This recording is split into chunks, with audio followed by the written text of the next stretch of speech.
Bugun sotuvimizda GAC Aion i60 modeli qora rangda gibrid bo'ladi.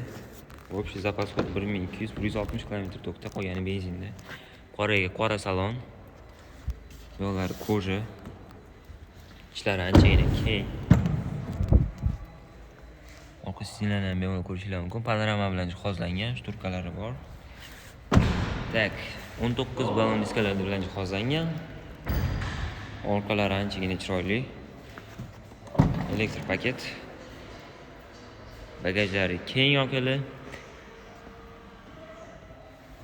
Pastini ochadigan bo'lsak, o'zini podushka, kremli hamma narsasi bor. GAC Aionni o'zini firmali original zaryadniklari bilan ham bor. Xo'p, akalar, buni ko'p joyda oq, keyin temniy siniy rangi nima deymizmi, o'shandan sotishyapti. Endi qorasida ancha kam. Ko'rmagansiz, bu narxga yo'q desa ham bo'ladi. 24800 dollarga bemalol baraka qilib ketsanglar bo'ladi. 2 yil garantiya beriladi mashinaga. Abjugo akustik sistemalar bilan jihozlangan bo'ladi. Mashinamiz ancha yaxshi. Bemalol indeksdagi GAC Aion salonidan xarid qilib ketsanglar bo'ladi.